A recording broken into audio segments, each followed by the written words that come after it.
everything has become online, like to the point where like you don't own anything Yeah. and everything's subscription based. And, like it's like it feels like everything is kind of pushing us all to the internet so that learning's online, making art is online, everything, the way you buy things. I hate not having like concert tickets. Like it's like the Yeah. saddest thing in the world to me. I know. Yeah. But like it's on your phone. There's no, everything is just ephemeral and doesn't Yeah. exist.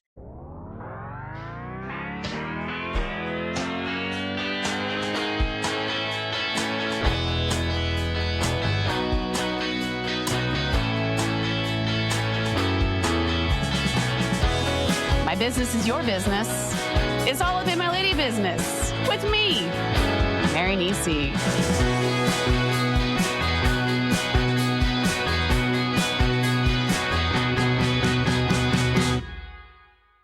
Thank you so much for tuning in today. I have the illustrious, folktastic Anna Vogelzang. Hi, Anna. Hi. Thanks for having me. I spent the morning listening to your music. Well, that's nice. I did. Thanks. It's really good. Anna is a folk singer, Yeah. indie folk, Sure. or just straight up I'll folk. take it. No, indie folk, please.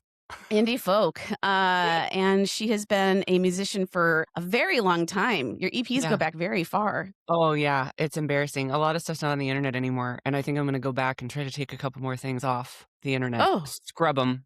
Scrub Why? them off there. Why would you take those off? I am just embarrassed of who I was at that time. And the reason I haven't done it, there are 2 records of mine that you cannot get unless they are on CD. And Oh. I haven't, I purposefully don't have them on streamers. And I just think she was trying so hard, and I love her now so much. And also, like, I want there to be a separation of who I was then and who I am now. Have you ever heard that Ira Glass quote? When I teach, I use this in like workshops and stuff. There's this big quote where Ira Glass talks about taste.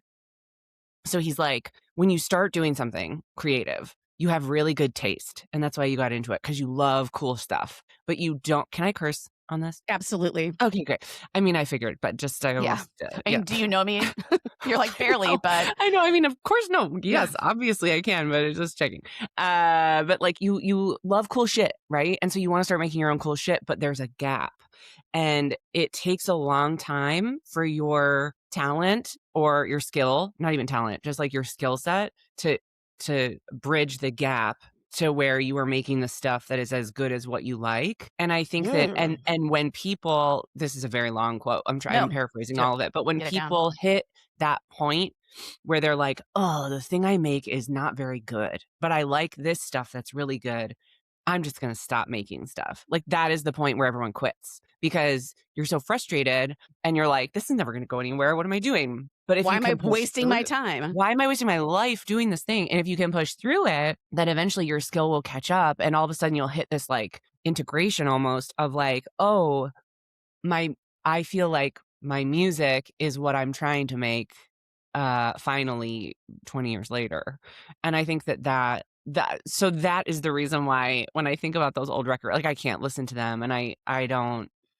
I think that I just had a really fun time, and I was exploring and learning my craft. But I like learned my craft in public. Like I like put everything on a record that I made. My first 2 records were thesis like projects for school, for college. So how Belle and Sebastian of you. Right? And so I was like very like, oh, I'm just getting like anyway, it was pretty dumb. But so those are just only on CD now. You can't get them because I'm like, no one needs to hear this. Well, although I feel like the youth are going back to physical media, and that's true, and trying to have things and own things. So, it might one might kind of emerge from a used record bin, and then all of a sudden, the amount my dad just like during COVID they sold the house I grew up in, and not high school house. And they had 5 boxes of my first album, and he shipped them to me. And I was like, what am I going to do with this garbage? This is just going. So I have 500 copies of that first record, because at the time you couldn't press less than 1,000 copies of something. Yeah, I'm like, I love the optimism of buying 1,000 CDs, and you're like, I'm going to sell these CDs. It's gonna be like, like going from radio station to radio station, Totally. Me and my what was it before the Prius? Me and my Sable, Mercury Mm, Sable mhm. used. Did you Just tour in that driving. car? Oh, yes. Yeah. I spent most of my 20s on tour. Um, and it was just like I learned early on. I wish I spent a lot of time, I'm sure you have too, where you're like think about the trajectory of things and you're like, man, I wish my trajectory had been a little bit different. Like I wish I hadn't like dug in so hard in this one area. But for that, I learned in high school that like this is what DIY musicians do. Like they play at the clubs and then they go on tour in the van. And so, and I got to go tour with some friends and like be the merch girl and sing backup vocals. And I like learned how to make a physical press kit. And so all of those things were dying as I learned them. And then when I graduated college, I was like, fuck this, I'm going on tour. And I spent 6 weeks, the first tour I ever did was 6 weeks on the road with my now husband, who's my bass player, my best friend. We co-headlined, if you will. Our other friend who played fiddle, and then our drummer was in a separate car behind us.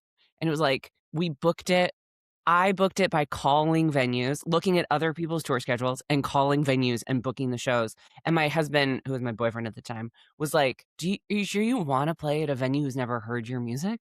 Like, cause they would just book you on that. Like you'd call and be like, hey, we got she's from New York City. I'm from like Pittsburgh and we're going to go, and they're like, yeah, sure. It's Thursday night, Barking Spider Tavern, Columbus, Ohio, or whatever the fuck.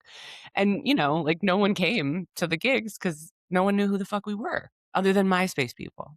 That was the MySpace era. But like, isn't the whole point of touring relentlessly and coming back is that like first there's 4 people and then there's 30 people Yeah, and then did that ever, is that 100%. how it went?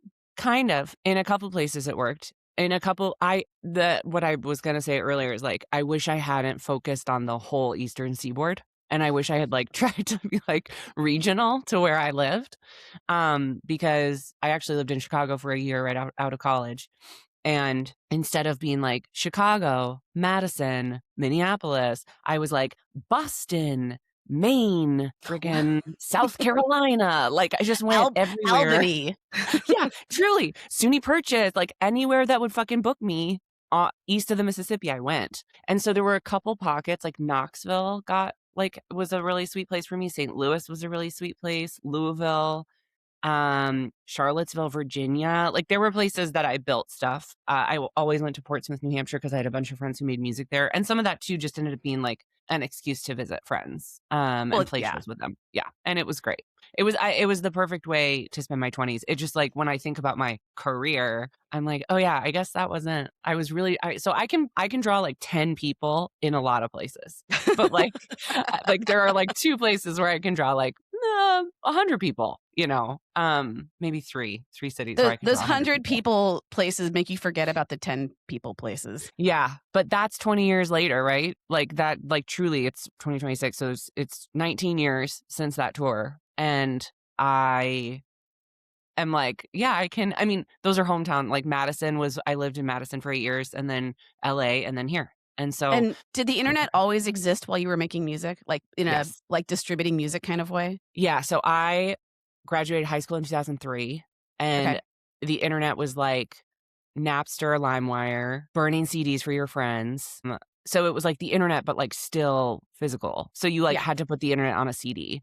And then I, like reached out to a person I thought was a local musician I thought was cool, like on the internet, and was like, emailed them and was like, hey, can I come sell merch at your show? And they were like, yeah. So, there was definitely like the internet in that way of discovering and deciding what we thought was cool, and older siblings telling us, this is cool, you should look this up. And then you go in on LimeWire and like tried to find it, and you get some weird ass live B-side version of the song. And then you're like, well, that's what that song is. And there's like, no, there's also the radio. And the radio existed. The radio was still important at the time. When you think back on the tour, on like spending your 20s touring and go back to one thing. So you like would email people and ask if you'd sell merch of their merch at their show? Yeah, that was one particular person. Yes. I mean, it was like once I learned what a merch girl was, I was like, oh, this is a way to get into the show for free and to hang out with the musicians. And I was like, 16, and I could go to the rock clubs in Boston, which is where I grew up. And so I could like go to the Paradise and get it, and they wouldn't card me, and I could hang out and like drink in the green room and then be like hanging out with cool people. I only really did that like twice. It's But ingenious though. Like that is, yeah, I mean, because like having a merch person is like the hard part. Like totally. you're Well, gonna pay somebody to like go on tour with you. and if you And can find like a young person who's like just wants to be around it. And one of the bands who I did that with, who I met a different way, but was the Dresden Dolls, and because they were in Boston and they were coming up at the time. And so we were all good friends my last 2 years of high school, and I would like skip school and go to Boston and help make press kits, and like I would like flyer for the band in town and stuff like that. And so I was the mod of their live journal community, if that means anything. So, that was the vibe. And so when I was a freshman in college, Amanda called me and was like, "Hey, we want you to come on tour with us. You can sing with us on 2 songs every night. And Amanda then you Palmer? can," yeah, this was the Dresden Dolls was her band. Yeah. "And you can sell merch for us and like help us." And I was like, "Absolutely." And I skipped fucking school. Like they bought me a train ticket. I think it started in Philly, and it was only a week, and then it ended in Pittsburgh. So they knew I was like, and I went to school in Pittsburgh. So they were like, "We'll drop you off after the Laga show." And I was like, "Great." And it was like DIY touring. Uh-huh. And I had already known them from high school. So it was not a weird, and I had sold merch for them in the city, and I had sung with them on stage before. I actually got to sing with them at Lollapalooza in 2006. That was like a big cool shit. That was crazy because it was Flaming Lips, the Dresden Dolls, and then I'm gonna get it, Sonic Youth across. So it was like everyone was there because they wanted to Mhm. be there for Flaming Lips and Sonic Youth. And so I sang this one song that I always sang with them. And I of course all the photos are like this big from 2006. But yeah, I was still in college, but I was coming to the city. I was coming to Chicago to visit family at the same time and I was like, "Hey, I want to see you at Lala." And then they were like, "Oh, come sing with us." And I was like, "Okay." It's like crazy. A lot of people have strong feelings about them, and Amanda and Brian, and the band and the people. But for me, they were like one of the people right ahead, like a step ahead of me, making real things happen. And then they also brought me in. So it was a very like, um, it was just one of those, I don't know. It was like a learning experience. I think on their part, it was smart to be like essentially a high school intern, right? Like you find the kids who are willing to help out and you make it go that way. But also that was my whole idea of like a scrappy punk band. And so I toured that way, not realizing that if I had just like stayed fucking put and worked regionally and gotten big where I lived, then it would have made more sense to start going out in circles. But I needed to be gone. I needed to be driving a lot. I needed to be um, playing as much as I could play, and I got better Well, and because the of it. road, I mean, like there's like a romance to the road, you know? Like 100%. Yeah. I would have killed to have been touring in my 20s. Like I didn't think that I had the ability to be in a band. Like I was just always like the girl at the rock club. Like Yeah. I went to every show, went to a lot of shows, and I just was the girl. And Yeah. and you're not really given a lot of weight as just the girl that hangs around and watches rock and roll music Totally. get made. And like to be able to go on tour would be, I don't know. It's like a dream that I think could never have qualified for. Well, absolutely. And the dream of like even that 1 week in college going out with them and being like at the Denny's in the morning and like being, it just felt like I was in a fucking indie movie the whole time. And Hmm. I was like, this is, and like our friend of ours, we stayed at a friend's house and he's this like amazing photographer. And so then he took all these amazing photos of us in the morning. And then I had like a headshot, like a promo photo. It wasn't even a headshot, but it was like a super beautiful close up of me. And I was like, oh my God, now I have a photo for my internet presence. Like, it was this like, this is how the world is. And again, like all that shit was changing, not as much at the time when I graduated college and started touring, but it was changing. I remember the first South by where I went and like a Spotify truck came. And I was What like, year was that? I don't know. It must have been like 2010, Okay. 11, maybe somewhere in there. And it was like, I just remember being like, what's Spotify? And people were talking about it. I was like, well, this is terrible. It was the Yeah. same thing when like Apple stopped putting CDs in their laptops. And it was like, well, this is my whole livelihood gone because all you ever did was put your CD into your laptop, rip it, and then have it in your fucking iPod. But you had Hmm. to do that physical maneuver And then all of a sudden it was like iPods don't need to matter anymore. CDs don't matter unless you're driving in your car. Like CDs still held on for a while because of cars. But Mhm. then once phones became so ubiquitous and streaming became ubiquitous, it was like, oh, never mind. Like It's yeah. it's really weird when I think back, because I mean, I started DJing weddings in 2003, I think, was when I started, Mhm. and just watching the evolution from, you know, like, everything's on CD to learning how to download stuff, and, like, all of a sudden, it's like you just don't even have like, the physical media just kind of completely disappeared, Yeah. and, you know, I guess the streaming of it all taking over, like, do you make any money off of streaming? No, ma'am. No. I think my check last year or like, my what I reported, I put this on the internet. I think what I reported on my taxes was like $8 or like $12. I mean, it's like I am not so I'm not huge in the streaming game as is. Like I have friends who they've had songs be on the top of like chill playlist, right? And they make not like millions of dollars, definitely not thousands, maybe like $1,000 or maybe in the two or $3,000. But like it's not an income, even if it's really, really successful, right? It's Like weird how it we let can't be a that happen. standalone. It's It's weird. so fucked up. It's so fucked up. And I remember like when iTunes came out and it was like a song is $1 and it was like 99 cents for a track and I was like, who made that rule? Like that I remember really being upset about it. I was like, it should be like $2, Mhm. whatever. Especially at the time like CDs could be 25 bucks or 20 bucks. And so then it was like, well, a CD's 10 songs and it's $20 and now I can't sell this CD. I mean, you get the booklet, but like, holy shit, like how is that going to math? Like the I feel like I have been in this very particular window of like everything getting smaller and smaller and smaller as my career continues to move forward. And it's like, I mean, there is no like financial uh I'm thinking of the right word. I don't Incentive? know. Incentive to be a musician. Like none. You I got to mean, really want to make some fucking art, you know? I mean, I think that's to be said for I mean, every musician should have started off, like, not thinking about money. I mean, that's probably Sure. you gotta Yeah. get the skills down, the talent Yep. down, figuring how to do things. And it's like I didn't even know about, like, a friend getting a song on the chill playlist. Like, they make chill like, they make a playlist that they just pull together, and then they distribute it as, like, the chill, and then if you get on it, are you told, or you just get Yeah. So there's a back end for artists and I'm really just talking about Spotify, but Amazon has the same thing. iTunes does the same thing. So there's a back end portal where it's like Apple Music for artists, Spotify for artists. And so what happens is you can pitch yourself for these playlists. So I, for my new record, I pitched everything the quote unquote right way, right? Like we did it with enough time.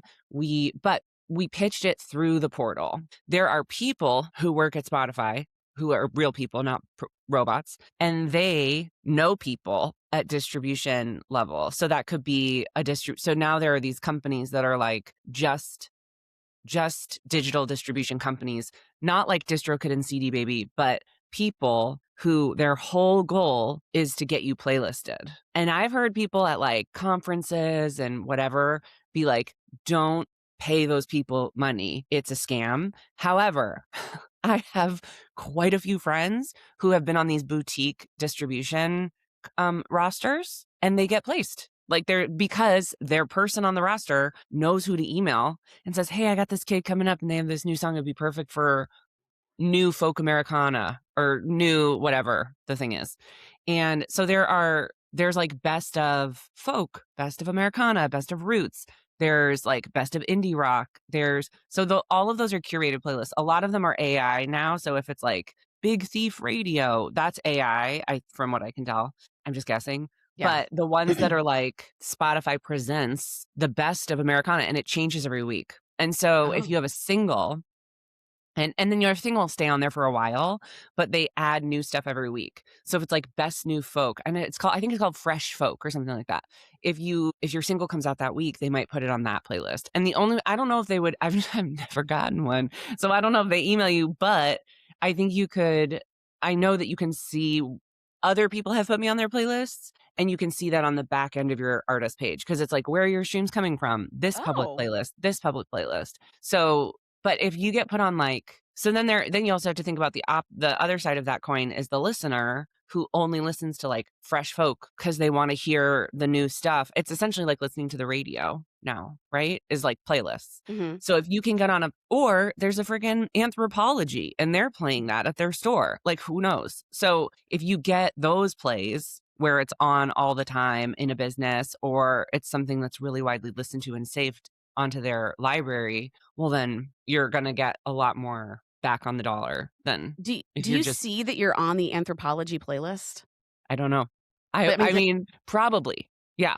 I think you could, but also it used to be like, remember when like Starbucks had the compilation CDs yeah, and that was a big deal? yeah. So like, I think my guess is that Anthropology, for example, or I don't know what Starbucks deal is anymore with the music, but my guess is like they don't even use Spotify. They probably use some third party where they don't have to pay and then they pay. You can have like a ASCAP kind of like a Mhm. in-person royalty. So they pay their like flat royalty fee and then they use some kind of, but I would doubt it would be a big streamer, but maybe it would be a big streamer. I don't know. But they probably have like an in-house curated thing, I would guess. Yeah. I'm just And guessing. yeah, I know it's interesting concept when you think about where like all the places where you hear music Uh-huh. and like how like is that being compensated? Is it not? Like Yeah. I remember, I mean, especially when you think about like I mean, the BMI ASCAP of it all. Like there was a coffee shop in I mean, this is a million years ago, but they were playing chirp radio, like, and they Mhm. got like busted for not Yeah. like having BMI and ASCAP. They weren't paying into BMI or ASCAP, and so they got Right. super busted. And it's like I kind of don't understand that. I don't understand why you can't just play stuff in places. And I mean, you hear Sure. music everywhere, and the idea there's been an agreement between you Yeah, know and that's just the royalty, and that is, like, again, like, if you go to a music conference, there's, like, 7 different panels about royalties because it's so fucking convoluted. But I will say that, like, as an ASCAP person, I still somehow make, like, another, like, yeah, I'd say, like, $15 a year or something like that, just because they are tracking.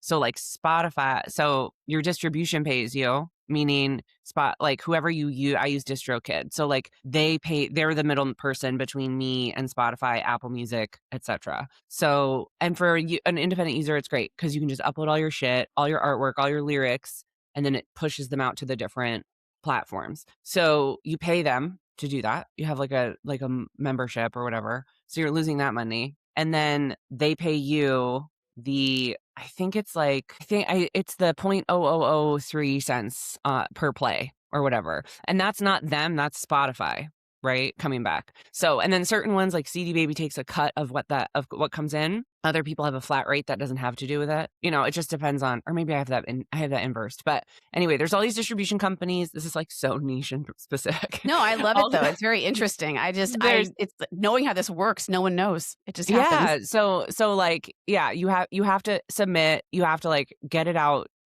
distributed, right? So you get your money from distribution from Spotify, Apple Music, etc. But because you use, let's say, DistroKid, all that money comes back to your DistroKid account, and then you go in and it's like, "You've made $10 this year. Do you wanna take it out into your bank account?" "Oh, sure, great." The other side of that coin is publishing. And publishing is ASCAP BMI. And so anytime anything is performed, you're supposed to get a publishing royalty. So there's publishing royalties, there's mechanical royalties, which I only vaguely understand, and then there's the actual money you make when it's getting played, and that is separate from publishing. So you should be getting paid like 3 times every time your song plays somewhere if you are dialed into the right stuff. And then when you get into like TV and film, it gets even crazier because there's like, you get a mechanical royalty every time it gets played, you get a publishing royalty, but then you also probably had some kind of deal. A friend of mine was on playing her own song on TV. And so like she got this, like, it was like it was like she got paid because she performed her own song. She got like a performance royalty as the artist, but then she also got the publishing royalty as the writer. And that kid, she's to, continues to see money from that, which is Oh, awesome. really? Oh, like she was Well, like playing in like a folk like in a coffee she shop on Dawson's Creek or something, and she was in then Girls, and she's, like, oh, herself playing in a bar, yeah, and they did a whole minute of the music, it was amazing. I remember it happening, and it was, like, at the height of Girls, and we were all just like, "Oh my god." It was amazing. Yeah. But even with the $10 that you see at that, like, how many it would be interesting to see the full value and then, like, an itemized receipt of every single person who gets a little bit of that before it gets to you. Absolutely. Yeah. Like, And there's a what do you point at think which that is? oh god. I don't know. Yeah.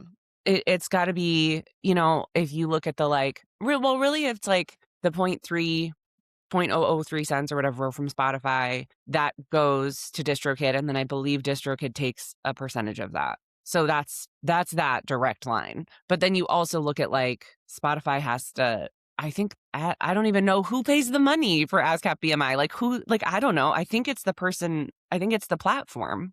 Well, no, it's So some the places that like, so for instance, like, right, but a I'm talking restaurant about pays monthly yes. fees, and But then users don't pay a publishing fee. Like, that's wrapped into their Spotify membership because they're not, like, playing it out loud at a thing. You know what I mean? So there's that component too. But, I mean, it's the when you're independent and small, I personally, like, hit a wall where I'm like, "I don't give a shit." Like, I'm only gonna make, like, $50. Like, and I spent $12,000 making this record or whatever the number was. So, like, who gives a fuck? Like, I am just gonna try to get it out there as much as I can. And I think there's been that and then when you do sell merch, if you at a show, that's really the only recoup like, people talk about merch and performance being, like, the ways to recoup, but, like, performance gets harder and harder unless you're solo, and merch is great, and also, like, you have to have really high like, people. Like, you have to have high numbers for it to pay off what you have to pay in, if that makes sense. wow, so there's Um, just no money at all to be made in music. Not really.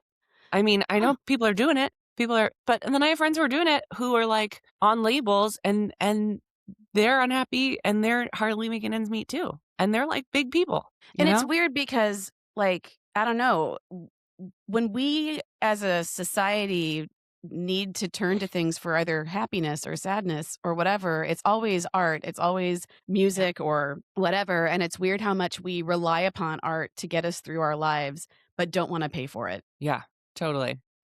You know, I think that the amount of people, especially now, who like go out to live shows, like there are people who I know here in Evanston, where we live, who go to Evanston Space once a month without knowing who the person is. Like they just buy a ticket once a month on a night that works for Hmm. them because they want to support live music. I know two people who do that because they've come up to me at shows and been like, "Hey, I saw you play here one time. You know this person?" I'm like, "Oh yeah, it's my friend," or "I'm just here because I like their music." And I'm like, "Yeah, I don't know them. I just came to support." And I'm like, "You are an angel," because that doesn't really happen anymore because we're all Mhm. on our fucking phones. Mhm. And so, and also like we're at a different point in life, whatever. I remember I had my son and I was like, nobody ever has to come to a show of mine ever again. The fact that I ever expected anybody to come to a concert is crazy. Like I just had this huge like ego death because I was like, "Oh, this what? How did I ever take for granted that I could get people to come to a concert? Mhm. Leaving the house is so hard." Um, but I think that like there is now I look at people in their 20s, it's just and it's like there are still kids who go to concerts for sure. Like people Mm. go to shows, but it doesn't feel like it feels now like it's really boutique. Like going to a show is like, A thing. yeah. It's not just I baked mean, into your habits. right. And my little sister is 20, what year is that? She's 25. No, she's 24.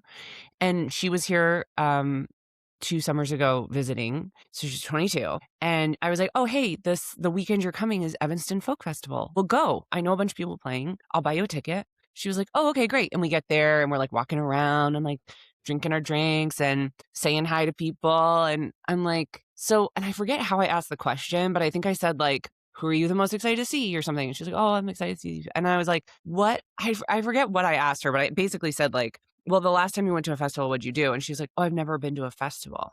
And I was like, "What?" And she was like, "Well, when would I have gone to a festival?" Like, she graduated high school in COVID in 2020.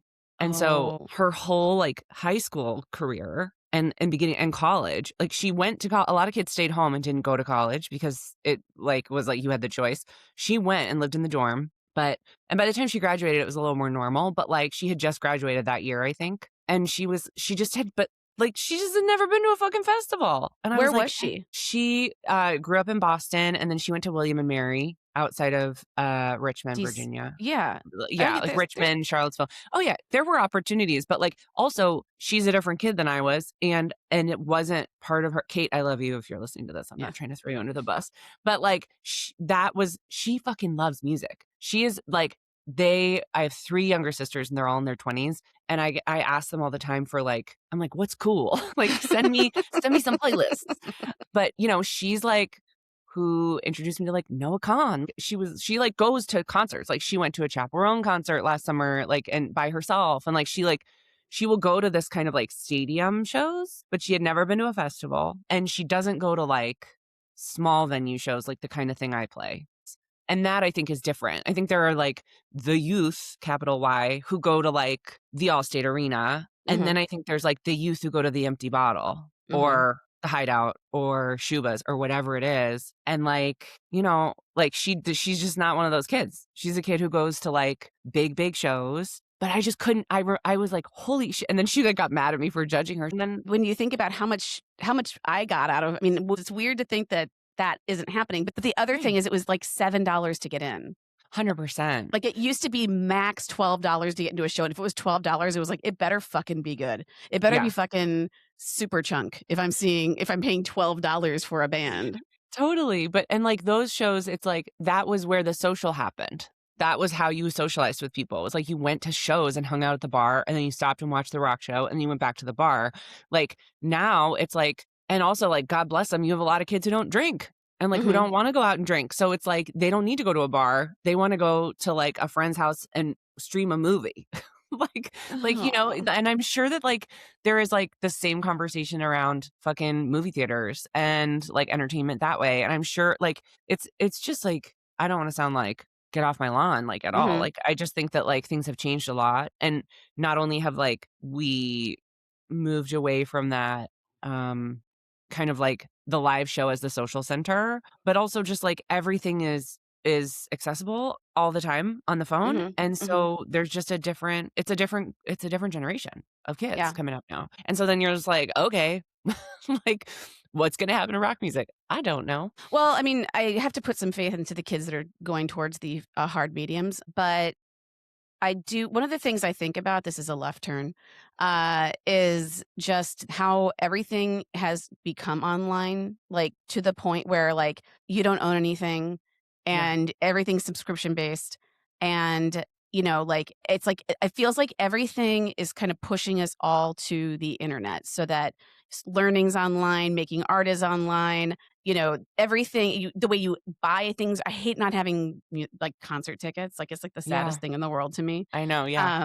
But like it's on your phone. There's no everything is just ephemeral and doesn't Yeah. exist. And I'm like, is this the what do they call it? Not the simulation, the singularity. The Oh, yeah. singularity. That's the word I'm trying to figure Mhm. out. Where we're all just plugged into the meta world and there's like nothing that Totally. exists offline. And nothing makes me feel like this is more than or this is more relevant is when I go to like Sebastian's like parent teacher conference, Mhm. and I'll talk to one teacher and they're like, well, you got to log into Doomflow. And Yeah. then the next teacher is you got to plug into Acuity. And then you got to go into this one, get an approval number. And then you're going to go in the other one. It's like everything is an app. It's all just like 8 apps in a trench coat that are like Mhm. keeping my son's Connect up. education together. And it's like, Yeah. can we just go back to paper and pen? I Can we just go know. and I can't tell if I'm like resistant to, the Change, telegraph, yeah. Yeah, like yeah, yeah, right. because I don't want to lose I don't want him to lose the ability to be able to research something in a Yeah. book. Well, yeah. It's a new fucking world. My husband is in academia and teaches undergrads and grad students, and it's like it's a new fucking world. Like all Mhm. the A like he has to be really clear about AI guidelines. He has to, you know, this idea of research and like what we had to do. And actually even when I went to school, I went to school for undergrad for opera, and we had a library Whoa. with yeah. with scores. And so if you had to find a piece of music, you had to physically walk to the library. There was always, you like use the now it was a computer lookup system, but then you found the number and you went and found the score and you pulled it and you photocopied the music you wanted from it. Like that was what you did. And you had to photocopy 3 pieces, one for your teacher, one for your accompanist, one for yourself. So there was this like system, and there was always like 1 copy of each thing. And so when they would announce the show for the year, the person like I remember very clearly a person in our class, and the class was like 15 people, would go and get the score for the opera and take it out, and then nobody else could get it, and then you had to fucking try to buy it on the internet, which was very expensive. And it just was this like, there was this physicality of the process, right? And Mhm. then you had your fucking binder with all your photocopies, and this was your voice journal, whatever. I have not sung classically in a really long time, and my cousin just got married downtown Chicago at Fourth Pres and asked if I would sing Ave Maria. And I was like, yeah, of course. And then I was like, what the fuck have I done? Mhm. And I getting from like point A to point B of like downloading the sheet music in whatever key I wanted, finding a million recordings on the internet of other people singing this, including YouTube tutorial like lessons. Like, here's how to Oh. sing Ave Maria. And I was like, what? Like and a friend of mine who I'd gone to undergrad with who's still singing classically, I was like, I started practicing and I sent her a text that was like, my um kind of like my intuition is telling me I need to like schedule a lesson with someone at Northwestern and like get yelled at. Like that is the vibe of classical music. And I know 2 teachers there who I worked with right after college. And I was like, should I text them and like have like pay $400 for a voice lesson? And she was like, absolutely not. Do not put yourself back in the system. I will, if you want, I will coach you on FaceTime. And I was like, you can coach someone on FaceTime? Like I didn't even because I'm like, well, you have to be in the room because you're like touching your body and you're moving around and like the sound is pure. And like, she was like, no, girl, I take all my lessons on FaceTime now. And I was like, what? So she coached me on FaceTime for a week, and it was so much more helpful. It was very like healing. Like we both undid a lot of trauma, which was really helpful because classical music is just like an abusive fucking system. But also Aw. like it's terrible. But also, it was like the thing that was the most helpful in all of the thing, there was the YouTube and there was like listening to other artists. The thing that was the most helpful was videotaping myself. And she told me to do this. And then as soon as I did, I was like, oh, great. Videotaping myself singing it and then watching it back really specifically with the score and giving myself notes and was like, okay, so I'm pointing to my cheekbone. So like, this is where that vowel was. Now I'm going to try it with the vowel here, a millimeter higher. And then I would do it. And I would say, "Oh, no, that's too high, a millimeter under." Okay, that's the one. But it's like doing a sport, like where you're like every move has to be really choreographed.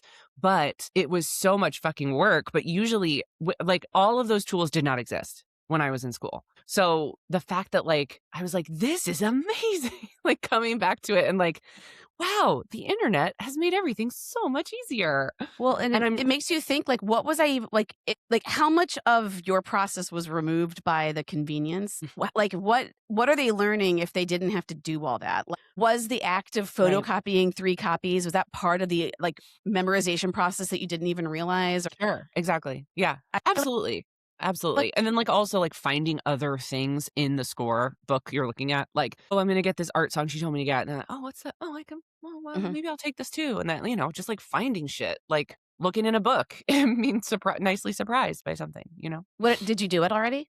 Yeah, I did it it was in August. It was awesome. I Was fucking it nailed like it. the Ave Yeah. Maria, that Hmm. one? Yeah. My mother sang at all the weddings at our church, and that song was very much a part of my childhood. Yeah, I had never sung it. I knew it, but I had never sung it. And my mom was the music director at our church as well, and I had sung at my church a lot growing up, but they got married at Fourth Pres, and so it's a beautiful room, and I got to stand up in the little perch. Like, everything that I had been working so hard on was, kind of like everything got glided over and glossed over by the room. Like anything that I was worried about sounding weird or misplaced or this, like it was like the fucking reverb of that room and the sound of that room. I was like, oh, I could do, we like ran it once before the wedding and I was like, I could do anything and it would sound nice. This is amazing. Um, and Was like that that, you go ahead. is that a factor, like, when you're thinking about places where you're performing, like, what does the room sound like, and I'm gonna have to accommodate for this because this room doesn't have very good Yeah, not unless you know acoustics? the room. Like, the only I think, like so a great example of that one is so classically, probably yes, but again, I haven't sung classically in so long, and that was just because my cousin asked me to, and I missed it a lot, and also I was like, "Wow, I'm so glad that 2 weeks of intense training is over," because it was, like, all I could do for 2 weeks. Um, and it was a little longer than that, but the intensity of it was, like, 2 full weeks. In terms of my stuff, I know that my sound check at Space is not gonna be great, even though they have, like, some of my favorite people who work there on the board.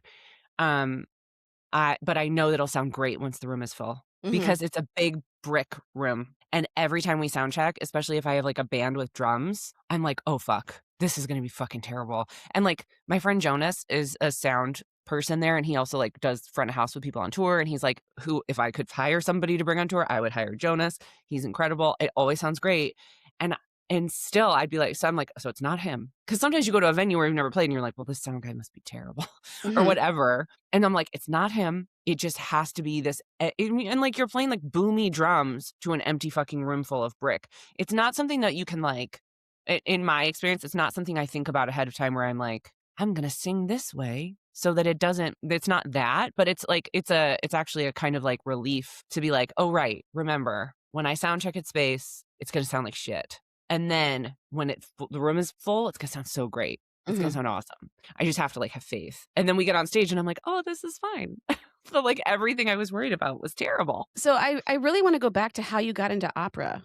How did you go to school for It's not opera? that interesting. I mean, I maybe it is to some people.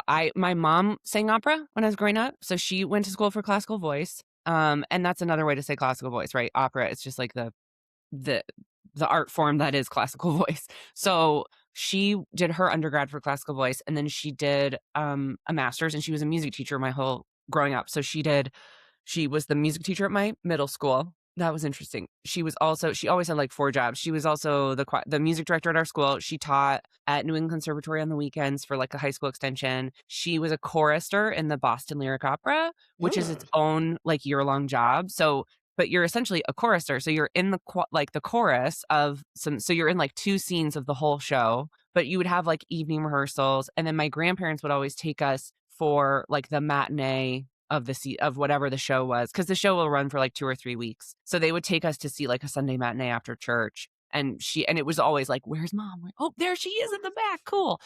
I mean, and that for me so there was that component. So I was, like, familiar, right? The great thing about her knowing a lot about the voice was that she never I took a couple voice lessons my senior year of high school, but by that point, I was in a band because I joined my first band as I started writing songs my freshman year of high school, and I joined a band my sophomore year of high school of all dudes, and I was, like, the lead singer. So there was, like I knew that there was that. I was also really into musical theater, and I loved choir, and so I was in, like, 3 choirs, and I also was the head of an a cappella group, and I was in that for 4 years of it. We had, like, 7 a cappella groups in my high school, and so I was What? it was like You had Pitch Perfect before Pitch 7? Perfect happens. It was I actually just ran into another person who went to my high school at this big international folk music conference, and we were trying to explain to this other gentleman our high school a cappella scene, and we, like, couldn't do it 'cause, their name's Bobby, and they were in this one called Guacamole, and I was in one called Euphoria, and then there was Pitch Pipes and Mixed Nuts and Quarter Past Six, and there was one other one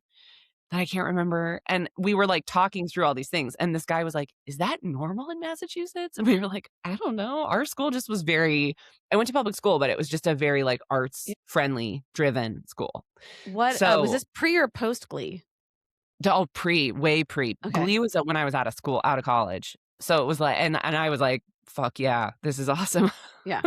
So I've always been, like, a choral nerd, like, always, like, I Me was too. like yeah, I love it. I mean, honestly, like and arranging pop songs for the a cappella group and, going to, like, choral competition with our different choirs at school and then by the time I got to, like, talking about college, I thought I was gonna go to school to be a music teacher. So I had applied to all these music ed programs, and in that, you have to declare an instrument. So I was just always gonna be a voice major with a music ed degree.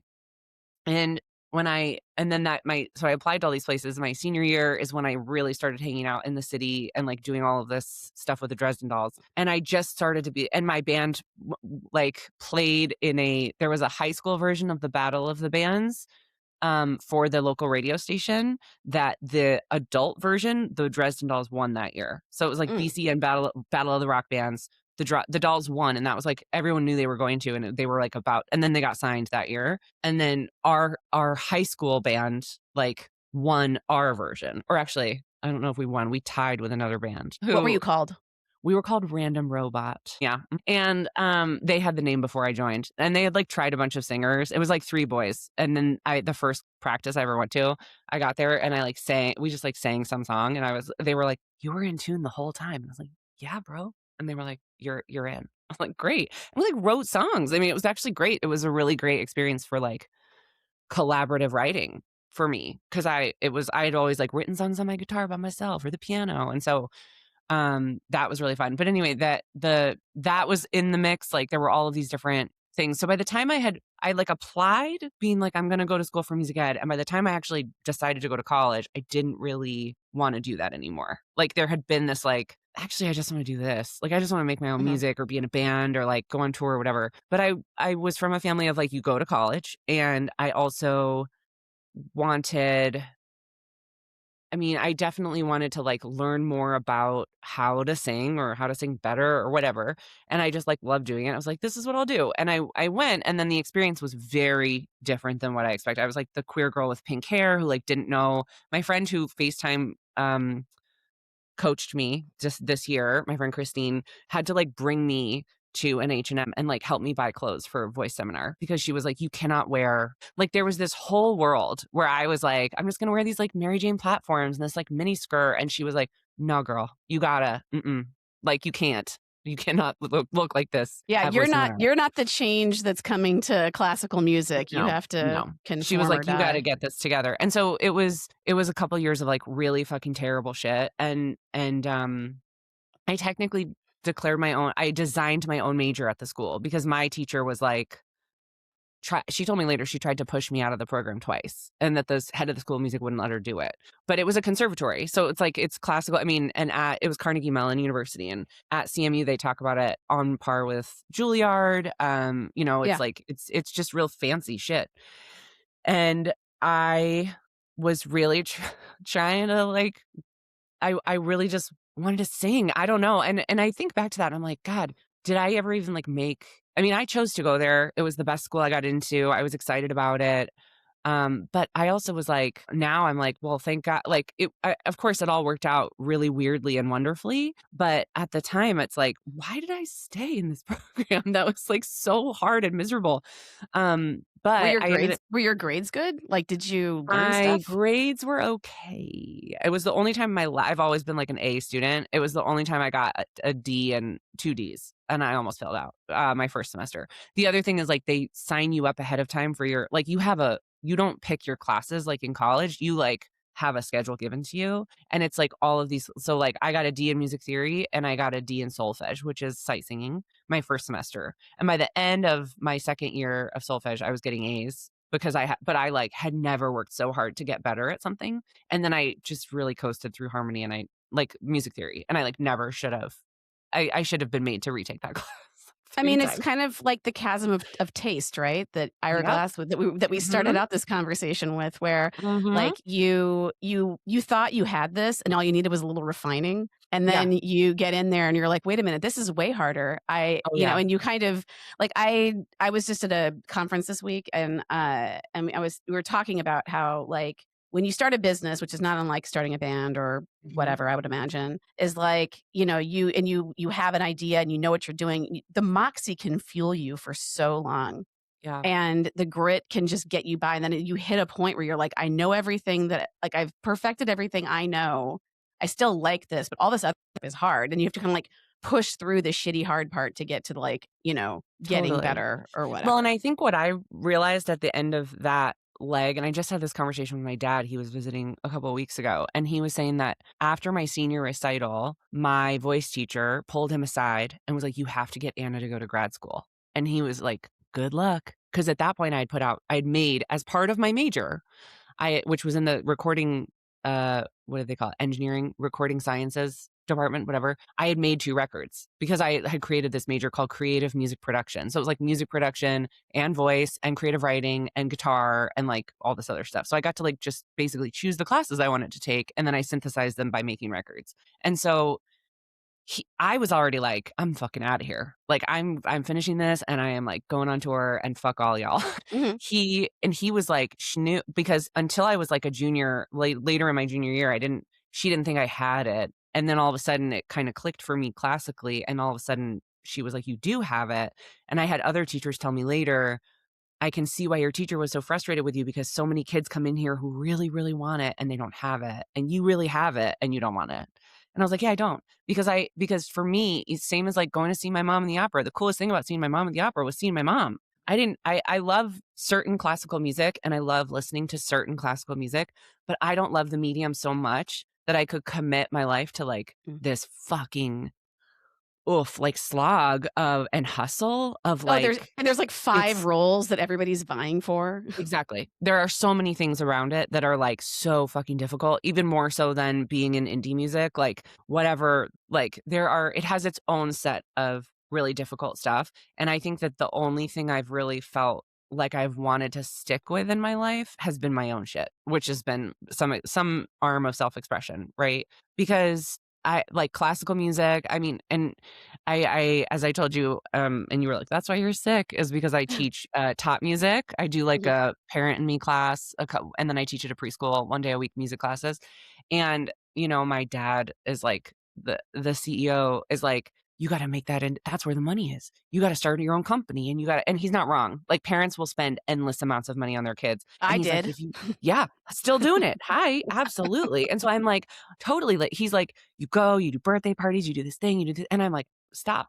Stop. Nope. I don't know, like, where I am right now with my own stuff because I just put a record out, and every time you put a record out, it's like having a kid where you come out and you're like, "I'm a pile of goo. Who am I now? What's gonna happen next?" But I also know my heart knows, and my heart, like, when I sang at the wedding, classical, the organist was like, "Hey, do you wanna, like I can get your number and, like, refer you for gigs," and I was like, "No, thanks." Like, I was like, "I'm happy to stay in touch with you, but why would I haul ass down to Fourth Presbyterian at 8 a.m. on a Sunday when I should be with my kids and make $300 to sing a song for a person I do not know?" Like, with all of the work I just put into it for 2 weeks. Maybe it will get easier again, but, like, no, I don't need that. And with the kids' music, I'm doing exactly the lowest lift I love doing right now. Like, I do birthday parties for friends and people who, like, go to the preschool and their kids know me, and so they want a birthday party with Miss Anna. It is really good money. And my classes every week that I teach, I've taught songwriting at colleges, and the amount of, like, prep and all of that stuff that you do, and that's cool. You're, like, helping people write songs, fucking awesome. If you look at it from a business standpoint, you're like, "Oh, this is dumb. Like, I'm not making anything." If you look at what you can make teaching kids music, it is, like, the hourly rate is, like, insane. Yeah. Like, I'm So like, "Oh, base yeah, that's what I should be making when I so teach."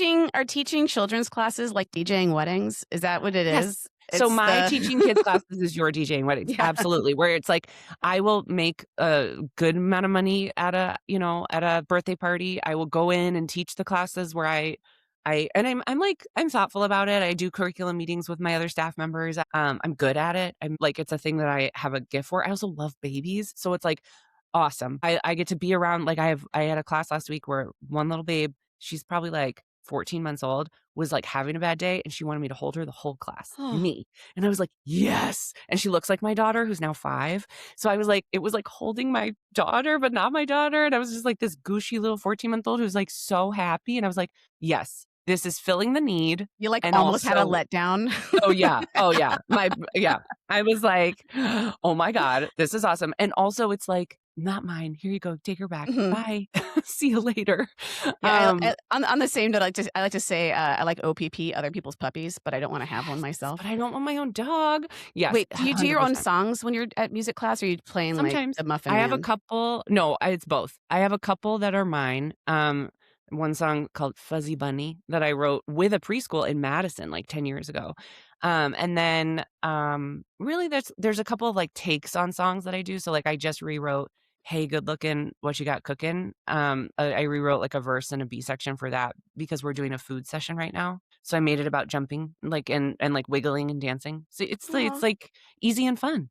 Mhm. Um, and then and then what I actually do at the preschool is I do songwriting workshops with the preschoolers. So I go in and I teach music class, and then for 1 semester, we as a group write a song. So Oh my last god. semester, the 3-year-olds turning 4 wrote songs that were their song was about the weather. And so, like, the chorus was, "Look out the window of the house, look out pie at the sky. What's the weather like today? We can look outside." And then we had a verse about the snow, a verse about the rain and thunderstorms being scary, and a verse about the fall. And then the other class, the 4s turning 5s, wrote a song about playing with your friends is good, getting together in the neighborhood.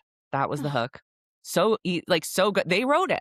So that's the thing. It's like you write down all of the words these kids are saying, and then you send me, and you're like, should it sound happy? Should it be slow? Should it be fast? And the kids are like, make it crazy. And you're like, Mhm. okay, this part's Mm. really fast, whatever. And my daughter's class is 4s turning 5s, and most of them are all 5 now, and their song was a fucking bop. It went, treat other people how you want to be treated, treat other people how you want to be treated. If you sing along, then you can repeat it, treat other people how you want to be treated. And then there's all these verses about how you can help a friend if they're having a big feeling. And Aw. the bridge is like, big feelings feel like burning in your heart. Every feeling is okay. Come on. So good. That to me is like this synthesis of all the things I love. Like, I'm working with little kids, I'm helping them write a song. It's really fun. It's also easy. But like, to this other point of like, what do I have the capacity to do in my life right now to make a business? Like, I don't want to like chase that. I don't want to like start writing kids songs and making kids records. Like, that is not for me. The reason I like it is because it's so easy and it's like around the corner from my house, Mhm. literally. And so, the only thing where I'm like, "Could I keep fucking chasing this?" is my stuff. Like, and I'm like, "Yeah, this is we're 20 years in, why stop now?" But Exactly. I make a joke on stage about wanting to quit every time you have a kid or put out a record, because you're at that space of like, "Who am I?" And you get stuck in these questions of like, "What do I do next? And why did I choose this? And should I go to grad school and do something completely different?" And then every time I'm like, "I guess I'm still writing songs." I have a thing I could plug. Oh, plug If away. that Okay. Yeah, So by now, everyone will know on the internet that I am playing at the Evanston Folk Festival in September. which is in, like, 5 months or something, not even. Yes, I know. It was announced in March.